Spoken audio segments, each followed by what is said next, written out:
gracias al Señor por el privilegio que me da de estar con ustedes, alabando al Señor en este día, por su gran amor, y en un día como hoy, cada domingo que nos reunimos recordando el triunfo de Cristo sobre la muerte.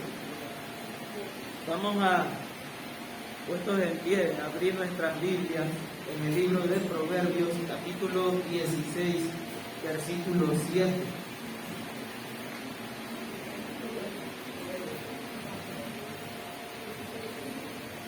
Amén.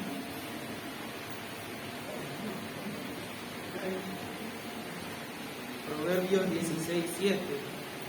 Dice la palabra del Señor: cuando los caminos del hombre son agradables a Jehová, aún a sus enemigos hace estar en paz con él.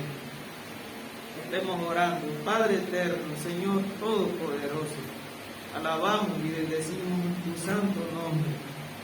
Digno eres de gloria, digno eres de honra y de alabanza.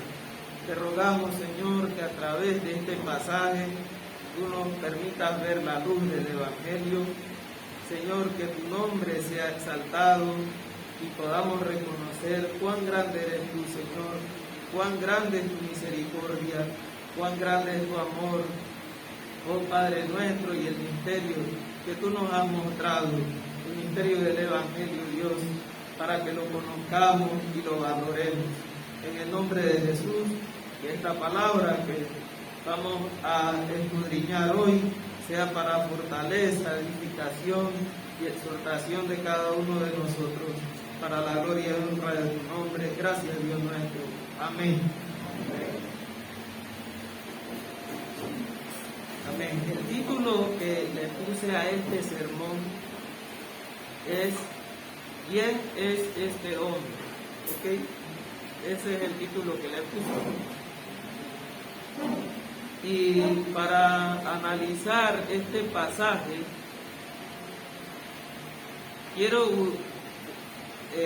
usar varios ejemplos a través de la Biblia, porque nosotros vemos que Proverbios 16:7 habla del hombre cuyos caminos son agradables a Jehová. Entonces, de una vez, apenas leemos ese pasaje, entendemos, bueno, debe ser alguien que obedece su palabra, debe ser alguien que pone por obra lo que está escrito allí, y es un proverbio que está escrito en el Antiguo Testamento, y pensamos en eso, sabemos que la salvación es por gracia, pero también sabemos que el Señor preparó las buenas obras en las cuales nosotros debíamos de andar. Entonces, lo que llama la atención de este pasaje, o donde me detuve más, es en el hecho de que aquí se menciona cuando los caminos del hombre son agradables a Jehová. La segunda parte dice, aún a sus enemigos hace estar en paz con él. Entonces, si nosotros analizamos ese versículo, usando como ejemplo varios personajes del Antiguo Testamento, vamos a encontrar ciertas dificultades a la hora de entender este pasaje. Ahora, cuando nosotros leemos el libro de Proverbios, tenemos que pensar en la razón por la cual fue escrito el pasaje. ¿Cuál fue la intención del escritor aquí? En el libro de Proverbios, en el capítulo 1, se habla de que fue escrito para los jóvenes, para que adquirieran inteligencia y cordura.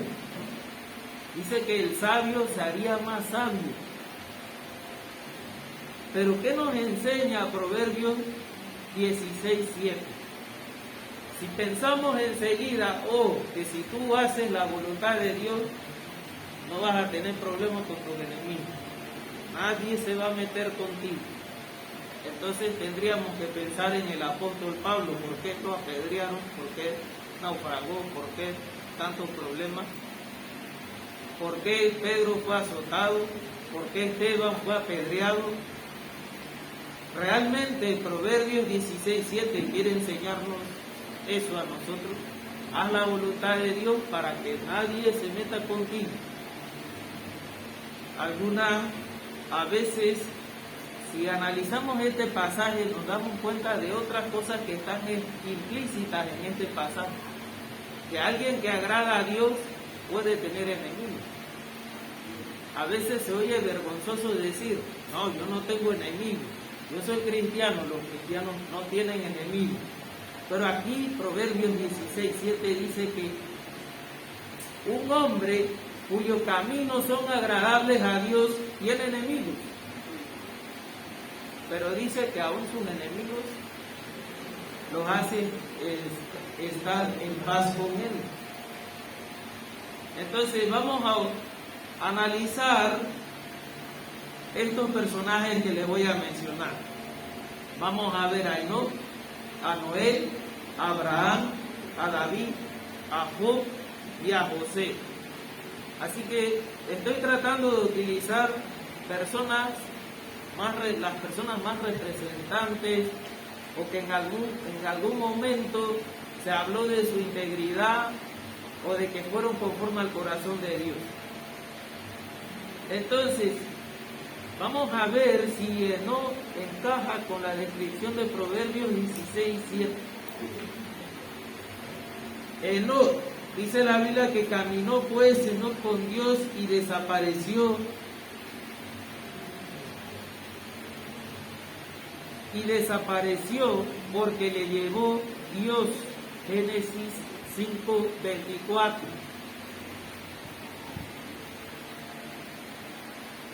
Y vamos a ver otro personaje más, Noé. Noé también caminó con Dios. Dice la Biblia, estas son las generaciones de Noé. Noé, varón justo, era perfecto en sus generaciones, con Dios caminó Noé. Ahora fíjese, cuando Proverbios 16:7 dice, cuando los caminos del hombre, ¿a qué se refiere? ¿Se refiere a un caminito que tenían para llegar a su casa? ¿O se refiere al camino en que iban hasta la iglesia? Se refiere a la vida de ellos. Cuando se habla de Noé y Enoc, que dice que caminaron con Dios, significa que caminaban haciendo su voluntad, que iban a la par con Él. Ellos tenían una comunión con Dios, una comunión preciosa. Y sobre Noé se dice algo extra, dice que era perfecto en sus generaciones. Se está diciendo algo que no de todo se dice en las Escrituras. Ahora, otra cosa que debemos analizar sobre estos dos personajes que caminaron con Dios. Estos dos personajes de los cuales la Biblia testifica que Dios estaba con ellos, que hacían la voluntad de Dios. En el caso de Noé, no solo se dice que era perfecto, sino que halló gracia ante los ojos de Dios. Hay una pregunta que debemos hacer. ¿Enoc y Noé tenían enemigos?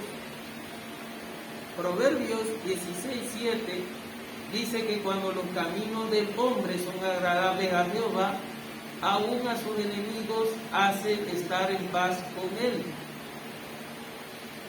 Ok, pero entonces cuando nosotros leemos Génesis, leemos la historia de Enoc y de Noé, no se hace ninguna referencia a sus enemigos.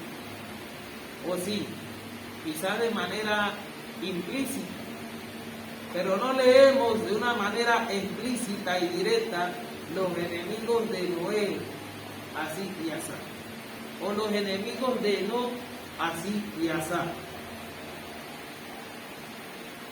Entonces, estos hombres de Dios pudieron tener enemigos, pero la Biblia no habla de eso. Génesis 3:15, antes de que naciera Enoc y antes de que naciera Noé. En Génesis 3:15 se hace la promesa de la simiente, y fíjense, una simiente, una semilla que era de la mujer. En todas las culturas se entiende que la semilla la ponen los hombres, pero en Génesis 3:15 dice que de la simiente de la mujer nacería quien le pisaría la cabeza a la serpiente. Pero también habla de que Dios pondría enemistad entre la simiente de la mujer y la simiente de la serpiente. ¿Ok? Y tomemos en cuenta que no fue sino hasta que Set tuvo hijos, que dice que entonces los hombres empezaron a invocar el nombre de Jehová. Mientras tanto, ya la simiente de Caín había proliferado, ya se estaba dando algo que era como una especie de tráfico de mujeres, ya había canciones violentas, ya habían ciudades, ya se estaba proliferando la maldad por parte de Caín. Y no fue sino hasta que se empezó a tener hijos, cuando se dice que entonces los hombres empezaron a invocar el nombre de Jehová. ¿Y a qué voy con eso? Pistas en cuanto a si era posible de que estos hombres de Dios rectos, estos hombres de Dios, de los cuales Dios los llama perfectos, en el caso de Noé, Génesis 6:9, pudieron encontrarse en un mundo donde podrían tener desavenencias, donde podían tener que enfrentarse a la violencia. Génesis 6,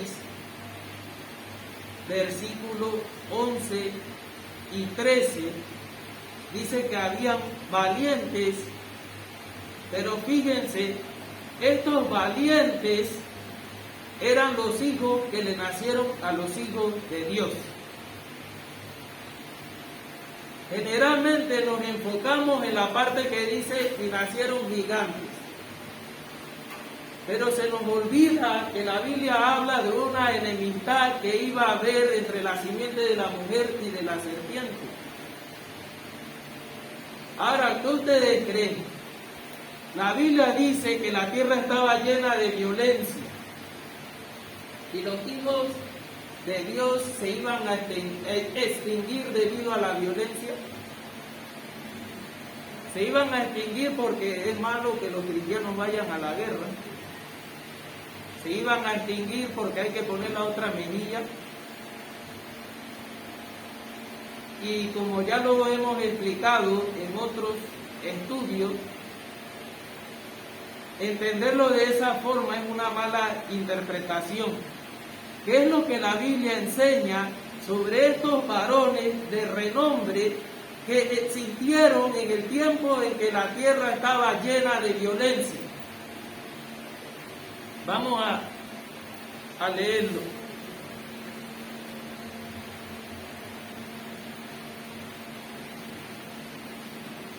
Génesis 6:11 nos dice: y se corrompió la tierra delante de Dios, y estaba la tierra llena de violencia. Versículo 13, dijo pues Dios a Noé: he decidido el fin de todo ser, porque la tierra está llena de violencia a causa de ellos, y he aquí que yo los destruiré con la tierra.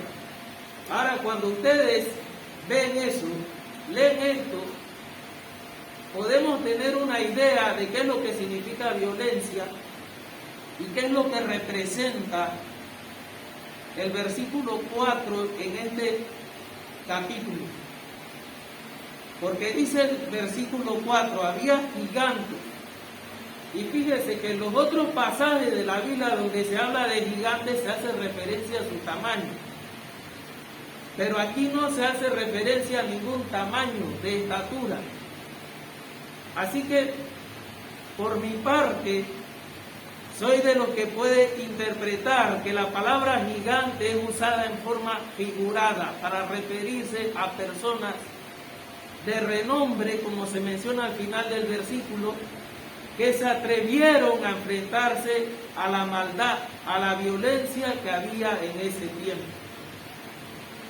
Y dice aquí, había gigantes en la tierra en aquellos días, y también después que se llegaron los hijos de Dios a las hijas de los hombres y les engendraron hijos. Estos fueron los valientes que desde la antigüedad fueron varones de renombre. Ahora tomemos en cuenta esto, hermanos. Dios dice, leemos en Proverbios, que Dios hace que los enemigos estén en paz con el hombre que le agrada. Pero Génesis 3:15 dice que Dios pone enemistad. ¿No parece una contradicción? Parece una contradicción. Y es allí donde quiero enfocarme. Y tengan un poco de paciencia, porque no quiero dar la respuesta de una vez. Hay más enseñanza detrás de eso que nos va a servir para entender la vida cristiana. Entonces, ¿qué es lo que quiero? El punto que podemos entender aquí, el punto central de todo esto, que este proverbio no es una incitación a la pasividad. Es diferente ser pasivo a ser pacificador. La Biblia dice, bienaventurados los pacificadores porque serán llamados hijos de Dios. Pero pasivo significa que yo sé, por ejemplo, el caso este famoso de los niños que fueron abusados, y yo digo, no, Dios y ellos, yo no me meto. Que Dios se encargue. Esa pasividad es pecado. Es pecado porque si yo veo la injusticia y cierro mis ojos y cierro mi boca, yo sé que algunos niños, el hijo de mi vecino o de mi vecina está siendo abusado. Y yo digo, yo no me meto en eso. Yo y Dios, eso es pecado, tú eres cómplice. Es más, Dios le dio una conciencia a los inconversos que ellos saben que si tú te quedas en silencio, eres cómplice y mereces la cárcel tanto como el violador, como el que asesino, como el que abusó.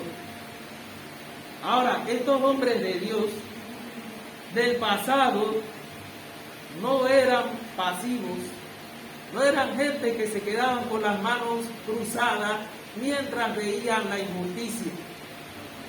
¿Ok? Es más, Dios no tuvo la intención jamás de que su pueblo, de que la simiente piadosa fuera pasiva. En el momento que dijo, pondré enemistad, ¿qué clase de enemistad o qué clase de pueblo que va a aplastar la cabeza de la serpiente es pasivo? ¿Cómo va a ser pasivo? Eso significa que van a desaparecer del planeta Tierra. ¿Por qué? Porque la Tierra estaba llena de violencia, así dice la Biblia, estaba llena de violencia, de tal manera que Dios tuvo que intervenir. Entonces, este punto nos quedaría claro de que no es una promoción de la pasividad este proverbio. El otro personaje que iba a mencionar es Abraham. Abraham no tuvo paz con quienes secuestraron a su sobrino Lot. Nuevamente la Biblia dice, aún a sus enemigos hace estar en paz con él. Pero leemos Génesis 14, Génesis capítulo 14, y Abraham fue a la guerra a liberar a su sobrino Lot. ¿Y quién era Lot? Un piedrero, un pagano cualquiera, no era. un hombre justo. La Biblia lo describe como un hombre justo. Era su familia. ¿Y qué dice la Biblia? Que Abraham fue a rescatarlo. Abraham se unió, sacó su espada y peleó y liberó a su sobrino. También leemos la historia de David, y era pasivo David. Dice la Biblia que David no tuvo paz, o sea, leemos en la Biblia y sabemos que David no tuvo paz con Goliat ni con los filisteos.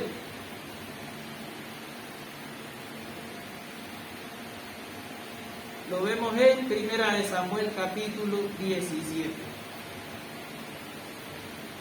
¿Quién era Abraham?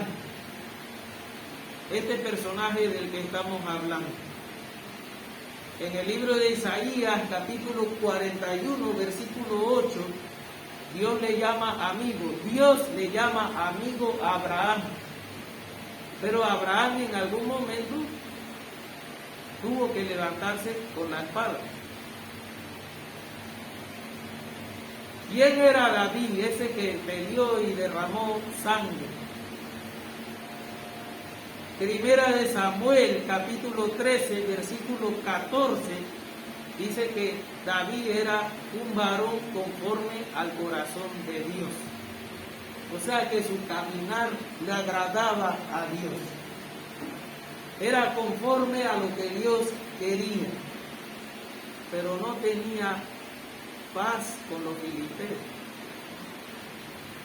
¿Cómo es posible que Dios haga paz entre su simiente y la simiente de la serpiente cuando Él mismo fue el que dijo, pondré enemistad? Y hay una explicación para eso, pero vamos a ver a otro personaje más de la Biblia, Job. ¿Quién era Job? Dios llama a Job perfecto, recto, temeroso de Dios y apartado del mal. ¿Quién lo llamaba así? Sus amigos. Eran los amigos, yo considero que Job es perfecto, mira, yo lo he visto. No, era Dios el que lo consideraba así.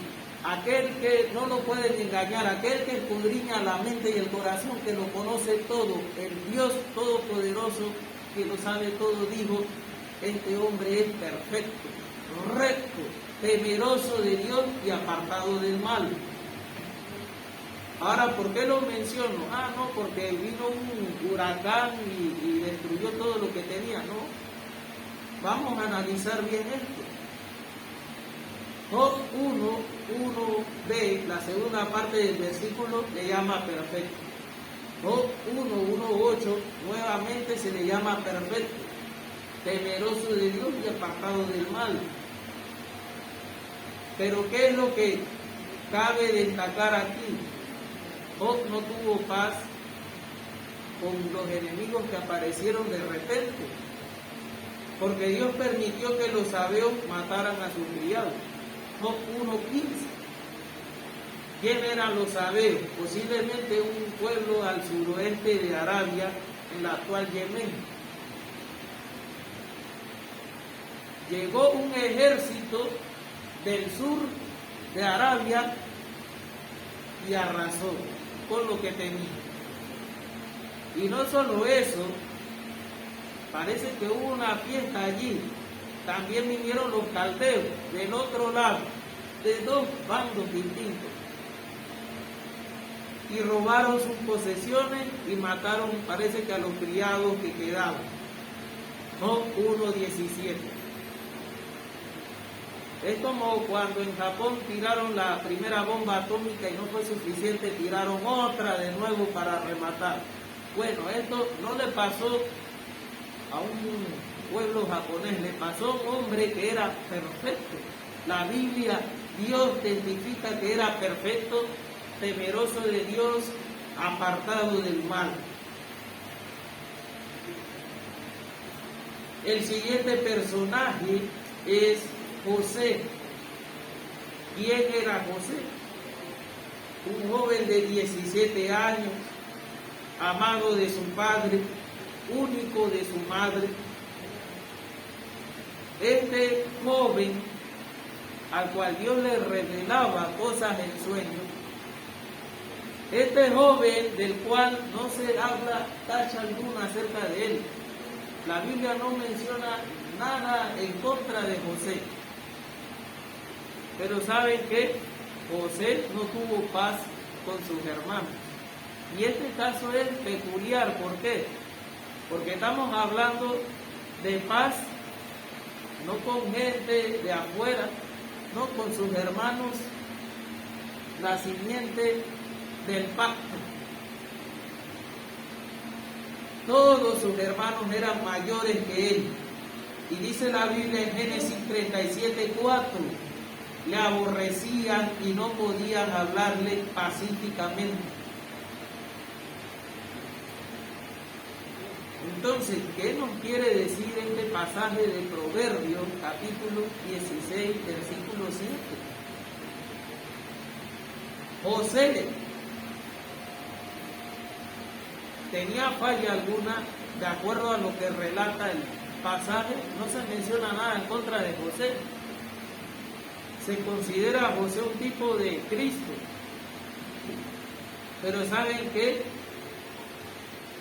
Sus hermanos le aborrecían. Y fíjense que cabe destacar la palabra que utiliza al final del versículo 4, Génesis 37:4. No le podían hablar como pacíficamente. Entonces, ¿cómo interpretamos Proverbios 16:7? Vamos a ver otro problema en esta interpretación y ya nos damos cuenta de cómo no podemos interpretar este pasaje, y es importante saber por qué no podemos interpretar ese pasaje como podríamos pensar que se interpreta. Otro problema de interpretación en cuanto a Proverbios 16:7 está en las palabras de Jesús en el Nuevo Testamento. Mateo 10:36, ¿qué dice? Y los enemigos del hombre serán los de su casa. ¿Y a qué hace referencia Jesús cuando dice y los enemigos del hombre serán los de su casa? A un profeta que también habló inspirado por el Espíritu Santo. Miqueas 7:6. Miqueas 7:6 estaba hablando de eso. Decía, la hija va a deshonrar a su madre, todos se van a volver uno en contra del otro. Y ya hemos hablado de eso en otros pasajes y pareciera que no concuerda con el proverbio, y ya todo se nos empieza, pareciera que se empieza a desmoronar. ¿Qué sentido tiene proverbio? Mateo 10:34 dice, Jesús nuevamente, no penséis que he venido para traer paz a la tierra, no he venido para traer paz sino espada.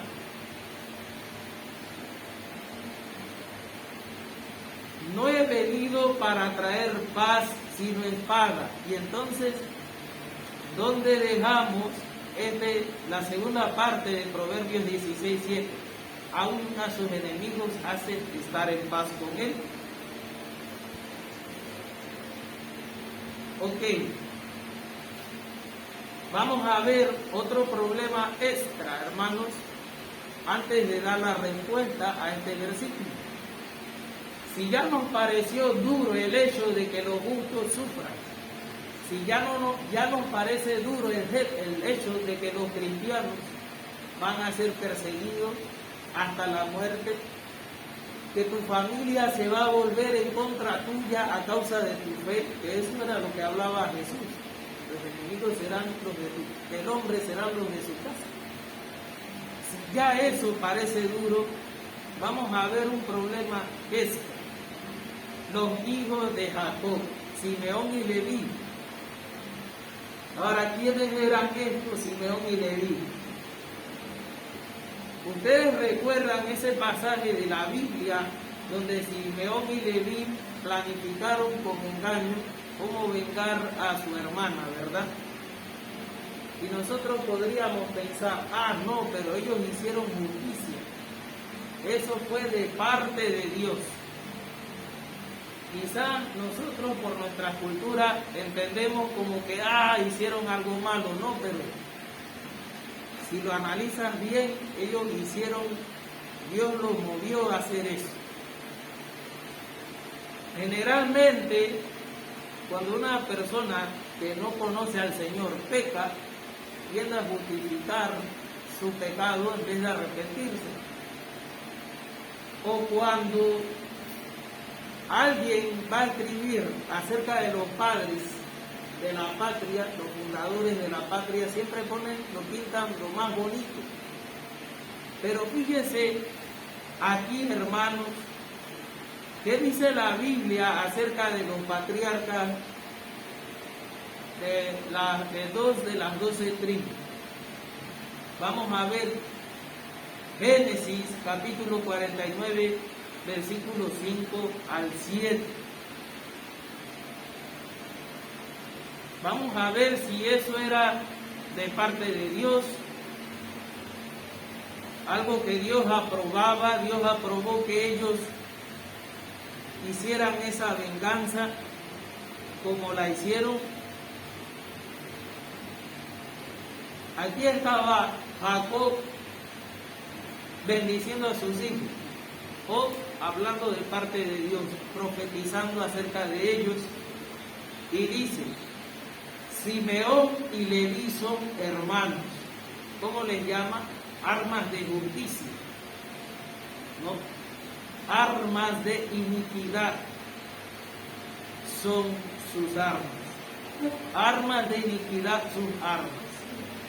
En su consejo no entre mi alma, ni mi espíritu se junte en su compañía, porque en su furor mataron hombres y en su temeridad desarretaron toros. Maldito su furor, que fue fiero, y su ira, que fue dura. Yo los apartaré en Jacob y los esparciré en Israel. Entonces leo esto para que nos quede claro que lo que ellos hicieron fue malo. Lo que ellos hicieron fue pecado. No hay manera de justificarlo cuando Jacob está aquí hablando de parte de Dios. Está hablando una profecía que se cumplió. Y entonces, ¿qué es lo que vemos acerca de Dios? Dios los hizo que ellos anduvieran en guerra con sus enemigos por el pecado que tuvieron. Ahora ellos tenían que andar con temor, escondiéndose entre las cuevas por ese pecado que cometieron. Génesis 35:5, ¿qué dice acerca de ellos?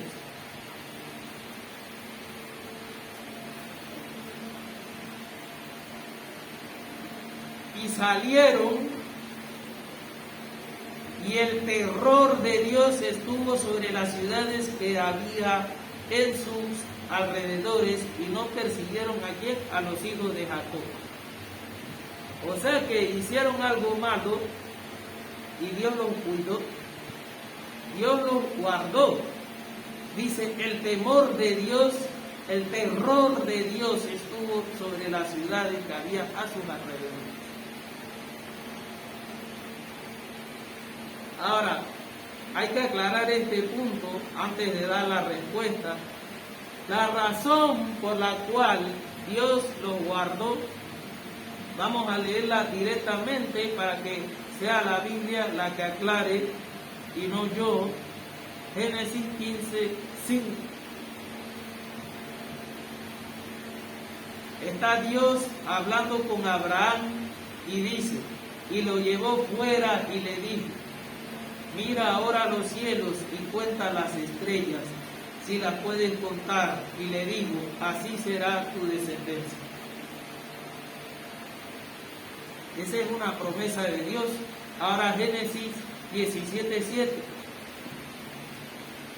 y estableceré mi pacto entre mí y ti, y tu descendencia después de ti en sus generaciones, por pacto perpetuo, para ser tu Dios y el de tu descendencia después de ti. ¿Quiénes eran esos malvados hijos de Jacob? Eran la descendencia de Abraham. Esos malvados hijos de Jacob resulta que son la simiente de Abraham, aquella simiente con la cual Dios dijo que iba a hacer pacto. ¿Qué podemos entender aquí? ¿Dios los libró porque fueran buenos? No, los libró porque Él es fiel a su promesa, porque sus promesas son firmes, porque su pacto es perpetuo, porque Él no cambia. ¿Ok? Ahora sí, vamos a analizar qué es lo que podemos aprender de todo esto hasta ahora, antes de dar la respuesta. ¿Qué es lo que hemos podido aprender de todos estos pasajes? ¿Qué observamos? Número 1, que Dios es el que pone enemistad entre el justo y el injusto. Génesis 3:15. Dios es el que pone esa enemistad. Dios. No es que el diablo, si usted se mete en un problema por su fe, si en algún momento la mujer lo deja por su fe, no diga, fue el diablo. No, la Biblia dice, es Dios el que pone esa enemistad. Si un día lo escupen en la cara porque está evangelizando, recuerde, Dios pone esa enemistad. Dios. Ahora vamos a ver qué más aprendemos de esto que hemos leído. Dios es el que pone enemistad entre el justo y su familia inconversa. Mateo 10, 34 al 36. No lo inventé yo, lo acabamos de leer. Mateo 10, 34 al 36. Dios, tercero, es Dios el que pone su temor en los que quieren hacernos mal. Ya lo vimos en Génesis 35:5. ¿Y por qué Dios hace eso? Porque somos buenos. ¿Se considera usted bueno que por eso Dios tiene que guardarlo? ¿Considera usted que es tan bueno que por eso esas balas perdidas que hay por ahí no le han tocado a usted ni a mí? Pero aquí vemos que los hijos de Abraham no eran buenos. ¿Y por qué? Dios los guardó, porque Él es fiel, porque no les tocaba en ese momento. Dice la Biblia que ningún ave cae a tierra sin que Dios lo diga, cuánto más ustedes, hombres de poca fe. Considera de que entre tantos muertos de COVID, usted está vivo porque es bueno, porque lee más la Biblia o porque ora más. Muchos hombres y mujeres piadosos han muerto a causa de esta enfermedad. Pero usted y yo estamos aquí porque Dios así lo quiso. Así que eso es otra de las cosas que podemos aprender de todo esto que hemos leído. Estamos viendo la soberanía de Dios en lo bueno y en lo malo que nos sucede. En las buenas cosas, Dios está allí cuidando. En las malas cosas, Dios está allí actuando. No es la ausencia de Dios. No, Dios está allí presente. Cuarto, Dios permite nuestro sufrimiento, como en el caso de Job, y que seamos zarandeados por Satanás. Lucas capítulo 22, versículo 31 al 32. Ahora, ¿por qué cito este versículo? Porque a veces pensamos, Jesús le dijo a Pedro que iba a ser zarandeado. No, analicemos bien el versículo. ¿Era Pedro el que iba a ser zarandeado? No era Pedro solo, era él y todos los discípulos, todos iban a ser zarandeados. El diablo los pidió a todos para ser zarandeados. Pero Jesús rogó por él para que su fe no faltara. Y una vez el Señor lo restituyó, él tenía que confirmar a sus hermanos. Entonces, fue que Jesús pidió al Padre, no deje que Pedro sufra, no deje que Pedro sea golpeado por la prueba y la situación, ¿no? ¿Qué es lo que vemos? Jesús rogando para que su fe no faltara. Ahora, ¿por qué razón estamos aquí creyendo en Jesucristo en medio de pruebas, en medio del dolor, en medio de la muerte, en medio de cualquier cosa? Porque hasta aquí el Señor nos ha sostenido, porque la fe es un don de Dios. Él nos ha dado la fe. Su mano poderosa nos ha cortado. Como decía el Señor Jesús, mis ovejas oyen mi voz. Y dice que nadie las arrebatará de la mano de mi Padre. Usted y yo estamos aquí firmes porque el Señor nos ha sostenido. No por nuestros méritos, no porque tengamos fuerza de voluntad, ¿no? Sino por los méritos de Cristo. Entonces, lo mismo pasó con los discípulos.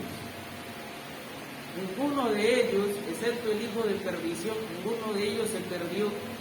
¿Por qué? Porque estaban en las manos de Dios. Ahora, el punto central de todo esto, debemos entender que en base a todo lo que estamos viendo hasta ahora, debemos darnos cuenta de que nosotros no somos el protagonista principal en esta historia. No es la historia del hermano Adrián o de los hermanos o de la iglesia del Templo Bautista de Colón o del hermano fulano o la hermana fulana. Es la historia de Dios. Y Dios, el nombre de Dios es santificado en nuestras vidas. Dios se da a conocer en nuestro sufrimiento. Dios se da a conocer en nuestro gozo.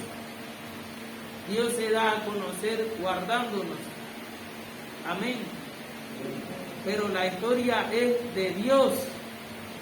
Cuando los creyentes morían, se decía que su sangre eran perseguidos por el gobierno romano, el imperio romano. Se decía que su sangre parecía semilla, porque mientras más morían, más personas venían a Cristo.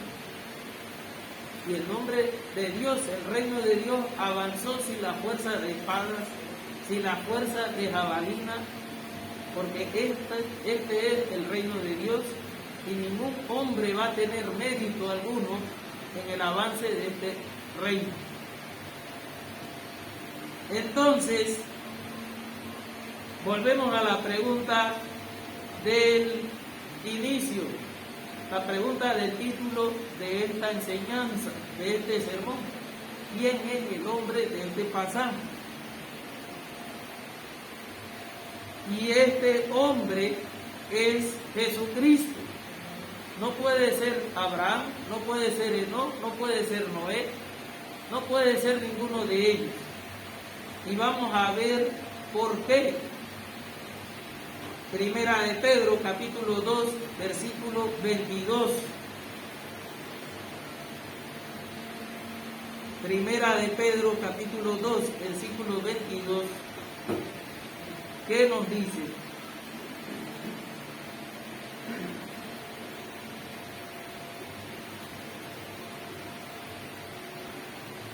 el cual no hizo pecado ni se halló engaño en su boca.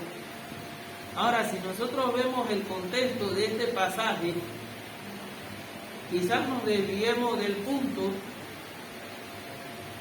porque diríamos, no, pero que no dice que padeció. Fíjense que este Proverbios solamente se puede referir a Cristo y el hombre perfecto, el único, el cual no tuvo pecado ni se halló engaño en su boca, el cual no necesitaba hacer sacrificio por pecado porque él era limpio y sin pecado. Dice la Biblia que no hizo pecado ni se halló engaño en su boca. Quien cuando le maldecía no respondía con maldición, cuando padecía no amenazaba, sino que encomendaba la causa al que juzgaba justamente. Él llevó nuestros pecados en su cuerpo sobre el madero para que nosotros, estando muertos a los pecados, vivamos a la justicia, y por cuya herida fuisteis sanados. Ahora tomamos en cuenta esto, hermanos, y también tenemos que ver otra cosa. Este hombre sin pecado es el mismo del cual el Padre testificó: este es mi Hijo amado, en quien tengo complacencia. Mateo capítulo 4, versículo 17. Su Hijo amado, el cual no tenía pecado, murió en una cruz, se hizo maldición para salvarnos. Y donde vemos el cumplimiento de Proverbios 16:7 en alguien que siendo justo sufre tal penalidad. Vamos a ver otro pasaje. San Juan capítulo 1, versículo 4.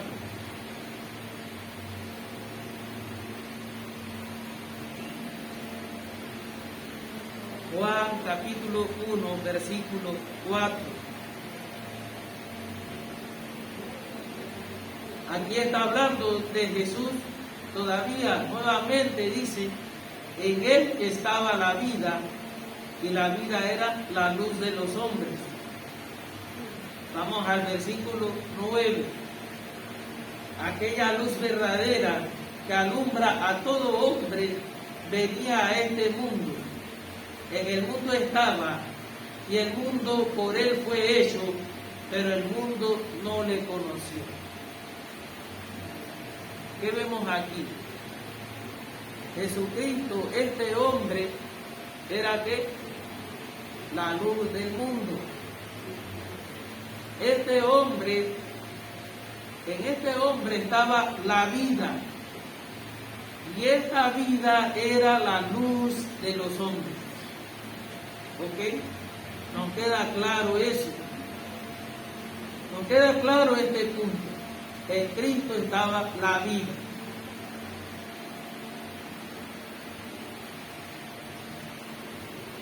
Juan capítulo 3, versículo 19 nos dice dónde estábamos nosotros.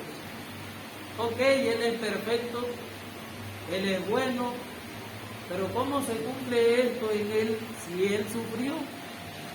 Si lo mataron en una cruz, sus enemigos lo mataron. ¿Cómo es que Proverbios 16, versículo 7 se aplica a Él?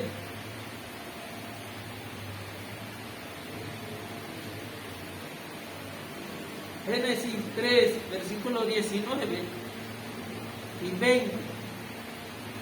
Y esta es la condenación, que la luz, ¿quién es esa luz? Jesucristo.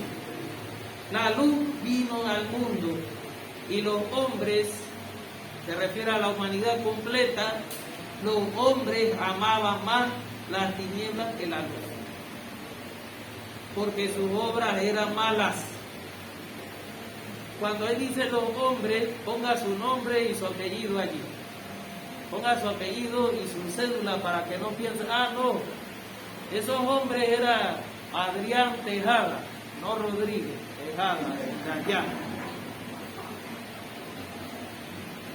Así que para que quede claro su nombre, su apellido y cédula, porque ahora hay bastante Adrián Rodríguez. Por ahí en YouTube hay un montón de Adrián Rodríguez.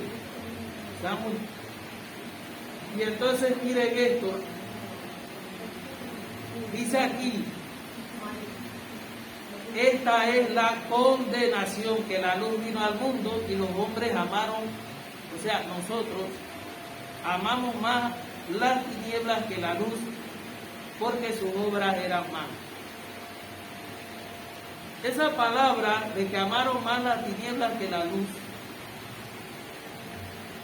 queda más clara en el versículo 20, porque todavía aman las tinieblas, pero no, o sea, yo puedo hacer lo malo y no hacerle daño a nadie. ¿Ah? Alguien dice, bueno, yo soy borracho, pero no le hago mal a nadie, no he asesinado a nadie. Al parecer los peores pecadores siempre son los asesinos, los violadores, pero mientras yo no le haga daño a nadie, yo tengo chance. Ahí está el purgatorio, ¿no? Tengo chance. No maté a nadie. No es algo tan grave. Yo solito me estoy haciendo daño a mí y no daño a más nadie. Versículo 20. Porque todo aquel que hace lo malo aborrece la luz. ¿A quién aborrece? Aborrece al único camino al Padre. Aborrece al único que puede darle vida y salvación. Aborrece a la luz y no viene a la luz. Esa es la razón por la cual no vienen a Cristo. La palabra aborrece es un sinónimo de odio en la Biblia. Dice, no viene a la luz para que sus obras no sean reprendidas. Ahora, algo que hacían las personas que se convertían en el primer siglo era que se arrepentían confesando sus pecados. Pero hay gente que no tiene nada de qué arrepentirse. Han disfrutado tanto el pecado que venía a una iglesia y arrepentirme de algo de lo cual no estoy arrepentido.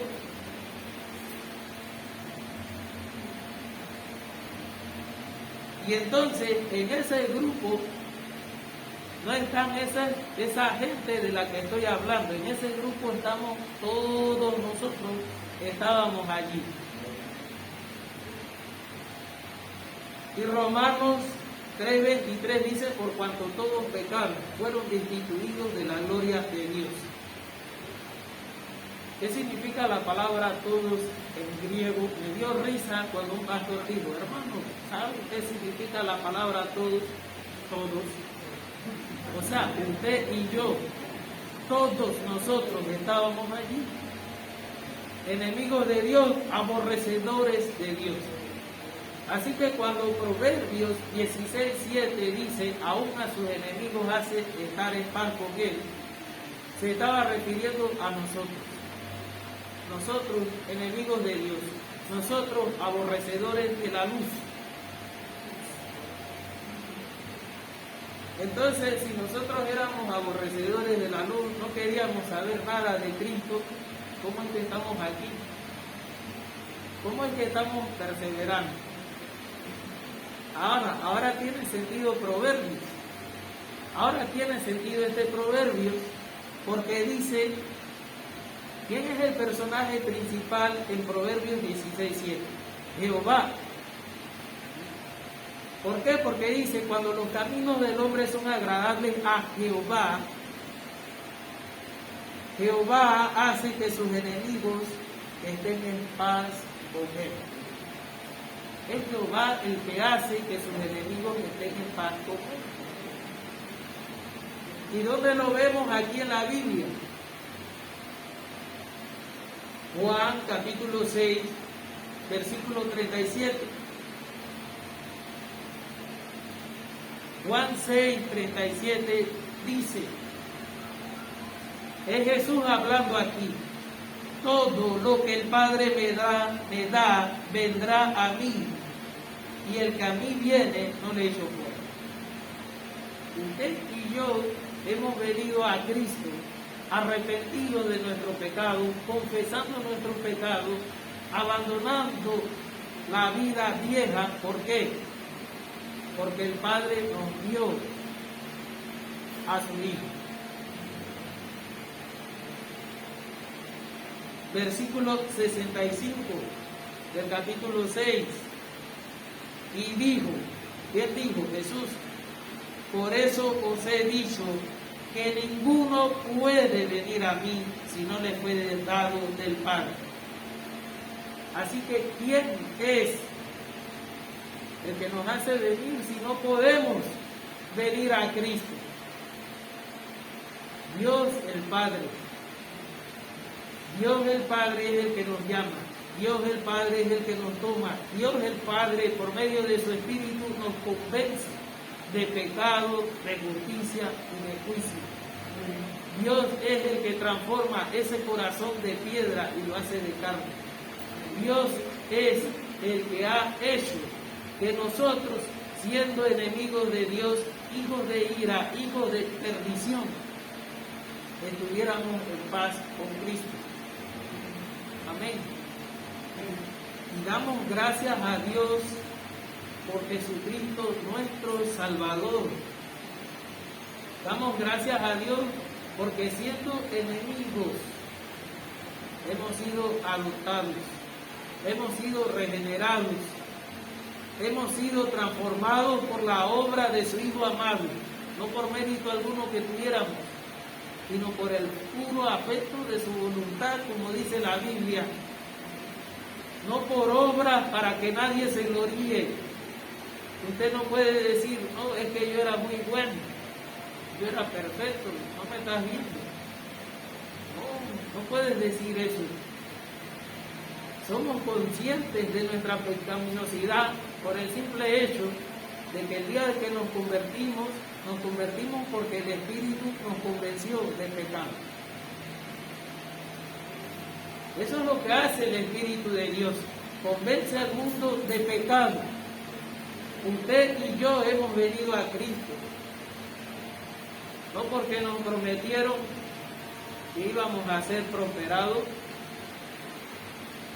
no porque nos prometieron que ahora ya no vas a enfermarte más, no te vas a envejecer. O sea, si no te enfermas tampoco puedes envejecerte. No se te va a caer el cabello, no. ¿Por qué razón hemos venido a Cristo? Porque el Señor nos ha salvado, porque el Padre nos ha traído hacia Él, porque el Señor ha hecho la paz entre nosotros y Cristo. Así que damos gloria a Cristo nuestro Salvador, damos gloria a Dios el Padre que dio a Jesucristo, damos gloria a su Espíritu Santo que nos transformó. Bendito sea el nombre del Señor. Estemos dando gracias a Dios por su palabra. Padre eterno,